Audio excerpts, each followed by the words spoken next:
Good morning, students. Welcome back to online classes of Bagadiya Bal Vidya Niketan. In previous class, we have completed the five kingdom theory, two kingdom theory. ये अपन ने कर लिए थे, लेकिन उससे पहले कुछ इम्पोर्टेंट टर्म्स हैं इस चैप्टर के, बायोलॉजिकल क्लासिफिकेशन के इम्पोर्टेंट टर्म्स हैं, वो अपन कर लेते हैं थोड़े, है ना।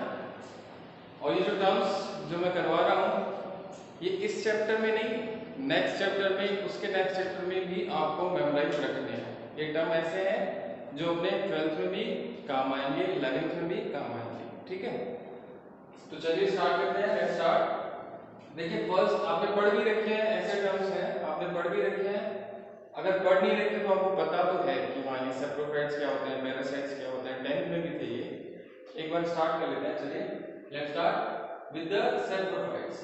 देखिए, सेप्रोफाइट्स क्या होते हैं? जनरली हम इसको कहते हैं सेप्रोफाइट्स, जो डीकंपोजर्स होते हैं। Saprophytes are generally decomposers. They, the organism which feed on the dead or decaying organic matter.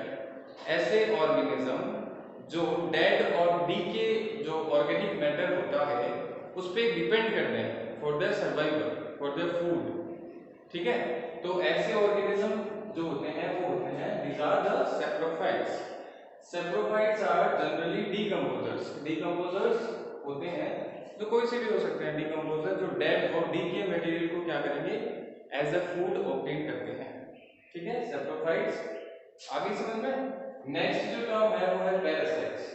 देखिए, पैरासाइट्स क्या होते हैं आप अच्छे से जानते हैं। Parasites are those animals on which depend on the other organism for food और शेल्टर।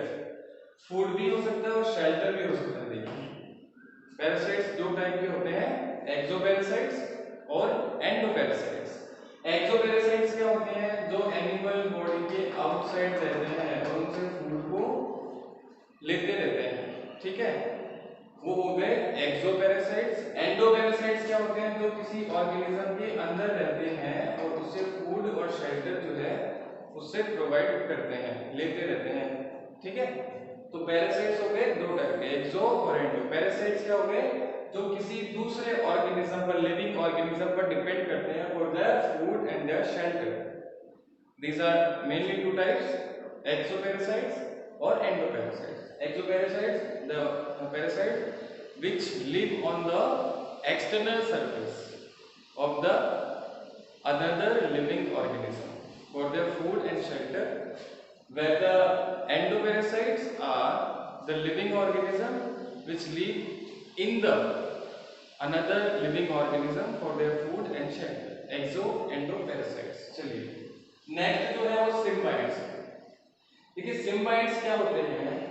आपने 10th में पढ़ा माइकोराइजा, सिम्बाइट्स, है ना। सिम्बाइट्स क्या होते हैं? देखिए, organism of two different species, दो डिफरेंट स्पीसीज के एनिमल्स या ऑर्गेनिज्म होते हैं, ठीक है, जो क्या कहते हैं, which live on the close relationship or association, जो बहुत ही क्लोजली एसोसिएटेड रहते हैं और बोथ आर बेनिफिटेड, और जो दोनों एनिमल्स होते हैं वो बेनिफिट लेते हैं। जैसे एल्गा और फंजाई का जो लाइकेंस होते हैं, देखिए सिम्बाइट में एल्गा और जो फंजाई होते हैं, सर्टेन फंजाई, वो एक साथ रहते हैं, ठीक है। और इस सिम्बायोटिक रिलेशनशिप को अपन कहते हैं लाइकेंस। जो लाइकेन प्लांट होते हैं वो फंजाई और एल्गा का क्लोजली एसोसिएटेड होते हैं दोनों। तो एल्गा क्या करते हैं? ये फूड बनाते हैं फॉर द फंजाई। फंजाई क्या करते हैं? इसको शेल्टर देते हैं, क्योंकि फंजाई में क्या है, क्लोरोप्लास्ट तो है नहीं। एल्गा क्या बनाते हैं? फूड बनाते हैं, तो ये इस पर डिपेंड करता है और फंजाई इसको शेल्टर देता है ना। तो ये दोनों क्या है, एक दूसरे से बेनिफिटेड है, ईच अदर आर बेनिफिटेड। तो ऐसी जो रिलेशनशिप होती है जिसमें दो ऑर्गेनिज्म डिफरेंट स्पीसीज के एक साथ रहते हैं और बोथ आर बेनिफिटेड, और दोनों क्या होते हैं, बेनिफिट लेते हैं एक दूसरे से, दोनों एक दूसरे को हार्म नहीं करते। हार्म की अपन बात करते हैं तो पैरासाइट जो होते हैं वो किसी ऑर्गेनिज्म को, दूसरा जो ऑर्गेनिज्म है उसको हार्म करेगा, लेकिन सिम्बायोटिक रिलेशनशिप जो होती है उसमें दोनों एनिमल्स वो बेनिफिटेड होते हैं, ठीक है। नेक्स्ट जो है वो देखिए माइकोराइजा। माइकोराइजा भी एक सिम्बायोटिक एसोसिएशन होता है with the fungi and higher plant की जो रूट्स होती हैं उनमें जैसे अपन बात करते हैं नोड्यूल्स होते हैं, जो लेग्यूमिनस प्लांट्स होते हैं ना, लेग्यूमिनस जिनमें लेग्यूम्स होती हैं, स्पेशली जो अपन कहते हैं पल्सेस, जो जिनमें दालें होती हैं ना, दाल वाले प्लांट जिनसे दाल को अपडेट होती है, पल्सेस, उनकी जो रूट्स होती हैं, उनकी रूट्स में ऐसे कुछ नोड्यूल्स होते हैं, नोड्यूल्स है ना, जो क्या करते हैं, नाइट्रोजन फिक्सेशन करते हैं, नाइट्रोजन फिक्सेशन करते हैं। इसमें कुछ सर्टेन फंजाई रहते हैं, जैसे माइक्रोबैक्टीरियम है ना, वो रहता है और नाइट्रोजन फिक्सेशन करता है। अब प्लांट के लिए ये बेनिफिट कर रहा है ना। तो माइकोराइजा जो होते हैं वो भी क्या होता है, एक सिम्बायोटिक एसोसिएशन होता है between certain fungi and the roots of higher plant, mycorrhiza. तो ये मेमोराइज रखने हैं आपको टर्म्स, है ना। नेक्स्ट जो है वो है जूस्पोर। देखिए एसेक्सुअल रिप्रोडक्शन अपन ने पढ़ा, एसेक्सुअल रिप्रोडक्शन 10th में भी पढ़ा अपन ने, एसेक्सुअल रिप्रोडक्शन अपन आगे भी पढ़ेंगे, पूरे चैप्टर में 11th में एसेक्सुअल रिप्रोडक्शन भी पढ़ना है। तो एसेक्सुअल रिप्रोडक्शन जो होता है उसमें वो होते हैं बाय द स्पोर्स और बाय द कोनिडिया। स्पोर्स पढ़े अपन ने, बाय द स्पोर्स, जूस्पोर, है ना। तो जूस्पोर और एप्लेनोस्पोर दे रखे हैं आपके इस चैप्टर में। देखिए जूस्पोर्स क्या होते हैं, zoospores are thin wall structure, flagellated motile spores. देखिए फ्लैजिला क्या होती है, फ्लैजिला ऐसे एंटीना से स्ट्रक्चर होती है ना, फ्लैजिला जो क्या करती है, मूवमेंट या मोशन कराती है ना। तो जिसमें फ्लैजिला होती है वो क्या करेगा, मूवमेंट करेगा, ठीक है। तो जूस्पोर्स क्या हो गए, थिन वॉल्ड स्ट्रक्चर, फ्लैजिलेटेड, इनमें फ्लैजिला होते हैं, because of the flagella these are the motile spores। ये मोटाइल होते हैं किसकी वजह से, फ्लैजिला की वजह से, क्योंकि फ्लैजिला क्या करती है, हेल्प इन द मोशन या मूवमेंट। फिर produced for sexual reproduction, sorry asexual reproduction, ये कहां किसके लिए प्रोड्यूस होते हैं, सेक्सुअल एसेक्सुअल रिप्रोडक्शन के लिए।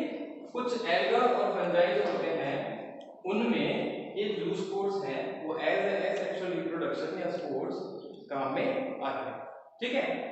फिर है देखिए एप्लेनोस्पोर्स, जूस्पोर्स मोटाइल होते हैं क्योंकि इनमें फ्लैजिला है। एप्लेनोस्पोर्स क्या होते हैं, non motile, unflagellated, because of absence of flagella these are the non motile spores. इनमें फ्लैजिला एब्सेंट होते हैं, इसकी वजह से ये नॉन मोटाइल हो जाते हैं। प्रोड्यूस फॉर एसेक्सुअल रिप्रोडक्शन, ये डिससेमिनेटेड होते हैं बाय द विंड, क्योंकि इसमें फ्लैजिला है नहीं तो ये जो भी है मूवमेंट नहीं कर पाएंगे, तो इसकी वजह से जो विंड होती है ये इसको डिस्पर्स या डिससेमिनेटेड करने का काम करती है। फिर है देखिए नेक्स्ट प्लाज्मोगेमी। देखो प्लाज्मोगेमी, प्रोटोप्लाज्म है ना, सेल होती है ना, ये सेल है, इसके अंदर ये क्या होता है, प्रोटोप्लाज्म होता है। अगर इस न्यूक्लियस को छोड़ दो तो प्रोटोप्लाज्म में न्यूक्लियस आ जाता है तो साइटोप्लाज्म, है ना।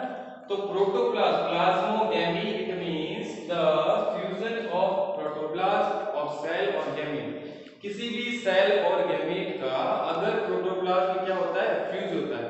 जब फर्टिलाइजेशन या फ्यूजन होता है तो प्रोटोप्लाज्म में और न्यूक्लियस भी क्या होता है, फ्यूज होता है। तो प्लाज्मोगेमी किसे कहेंगे, fusion of protoplasm of any cell और गैमीट्स। दो सेल या गैमीट जब फ्यूज होते हैं तो उनका प्रोटोप्लाज्म क्या होता है, फ्यूज होएगा, तो उसको अपन कहते हैं plasmogamy, fusion of protoplasm on different cells और गैमीट्स। नेक्स्ट है कैरियोगेमी। देखिए कैरियो क्या होता है, कैरियो कैरियो होता है न्यूक्लियस, कैरियो मींस न्यूक्लियस, ठीक है। और गैमी का मींस होता है फ्यूजन, तो किसका फ्यूजन हो रहा है, न्यूक्लियस का फ्यूजन हो रहा है। प्लाज्मोगेमी, प्लाज्मा का मतलब प्रोटोप्लाज्म है और गैमी क्या हो जाएगी, फ्यूजन। तो प्लाज्मा प्रोटोप्लाज्म का फ्यूजन प्लाज्मोगेमी, कैरियोगेमी क्या हो जाएगी, फ्यूजन ऑफ न्यूक्लियस। तो फ्यूजन ऑफ न्यूक्लियस जो होते हैं, दो न्यूक्लियस होते हैं, वो ड्यूरिंग द फर्टिलाइजेशन या रिप्रोडक्शन वो क्या करते हैं, फ्यूज हो जाते हैं। It is known as karyogamy, fusion of nucleus, ठीक है। ये हो गया। उसके बाद देखिए डाइकैरियोन, एक वर्ड आया है, टर्म आई है डाइकैरियोन। डाई का मींस क्या होता है, डाई मींस टू, जनरली अपन क्या करते हैं, डाई मींस क्या होता है, टू। और कैरियोन, कैरियोन का मतलब अभी बताया था, कैरियोन मींस न्यूक्लियस। तो ऐसी सेल्स या गैमेट जिनमें डिफरेंट दो न्यूक्लियर हैं वो क्या हो जाएगा, dikaryon. Dikaryon different genetic nuclear, genetically different अगर दो न्यूक्लियाई किसी सेल में प्रेजेंट है एट ए टाइम, किसी सेल में genetic nucleus, genetic different nucleus अगर प्रेजेंट है किसी सेल में, तो उसको कहेंगे डाइकैरियन सेल, डाइकैरियोटिक सेल। ठीक है, डाइकैरियन मींस दो न्यूक्लियस, वो क्या होंगे, जेनेटिकली डिफरेंट होंगे, किसी एक सेल में ही प्रेजेंट होंगे, तो it is called dikaryotic cell. Next है आइसोगैमी। देखिए गैमी, गैमी का मीन्स है, आपने फ्यूजन कर रखा है, आइसोगैमी, एनाइसोगैमी। आइसोगैमी देखिए स्ट्रक्चर कौन सी प्रोसेस होती है isogamy? In this process the gametes are genetically, physiologically और morphologically are same.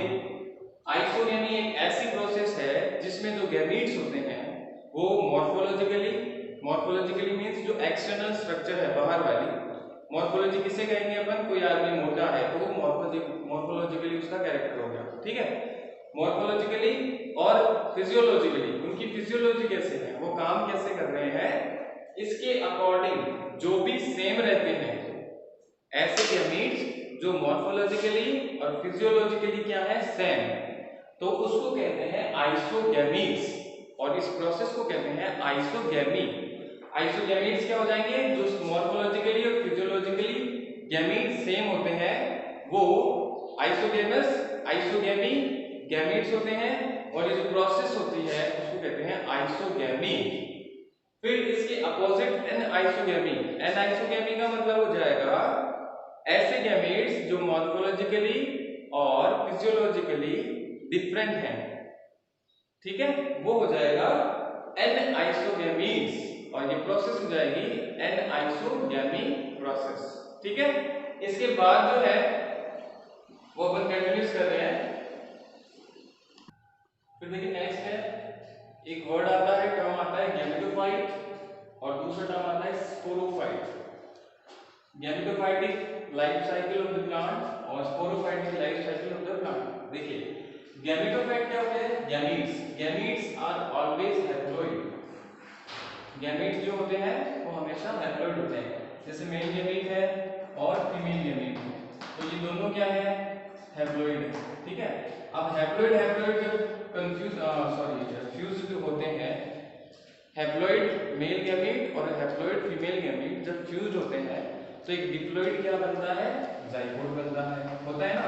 Fusion of male और फीमेल गैमीट जब मिलेगा तो फर्टिलाइजेशन एंड रिप्रोडक्शन होगा, तो इसके रिजल्ट में अपन को क्या मिलता है, जाइगोट मिलता है, जाइगोट मिलता है ना। देखिए haploid plus haploid is equal to 2n, diploid बनता है, और डिप्लॉइड क्या होता है, जाइगोट।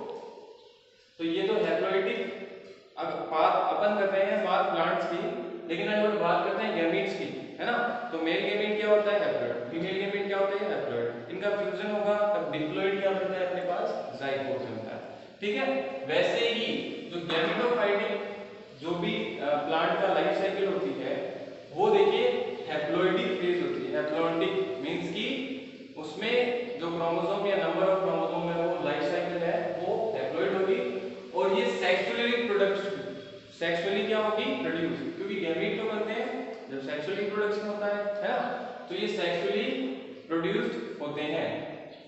इनमें ऐसे प्लांट्स आते हैं जो गैमीट को क्या करते हैं, बियर करते हैं, इसमें गैमेटोफाइट की अपन बात कर रहे हैं, गैमेटोफाइट में गैमीट होंगे वो हैप्लॉइडिक या हैप्लॉइड फेज होगी, ठीक है, ये सेक्सुअली प्रोड्यूस होते हैं, ऐसे प्लांट सेक्सुअली प्रोड्यूस होंगे, हैप्लॉइड होंगे, और इनमें गैमीट बियरिंग प्लांट होते हैं जिनमें गैमीट्स प्रेजेंट होते हैं।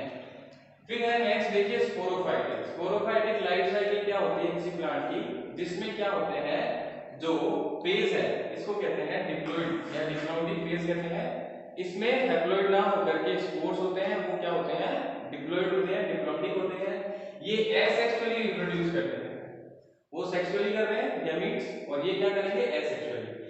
ऐसे प्लांट होते हैं जिनमें स्पोर्स बियर होते हैं, गैमेटोफाइटिक में हैप्लॉइड होंगे स्पोर्स, और इसमें जो है वो होंगे डिप्लॉइड, और ऐसे प्लांट होंगे जो बियर करेंगे डिप्लॉइडिक या स्पोरोफाइट।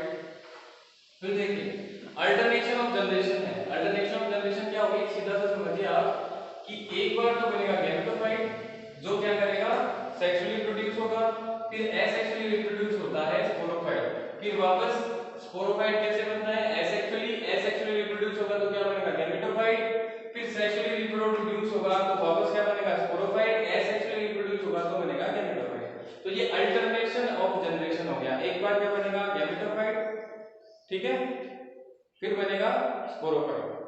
तो ये अल्टरनेशन ऑफ जनरेशन है। उसके बाद लास्ट टर्म जो है इंपॉर्टेंट वो है बैक्टीरियोफेजेस।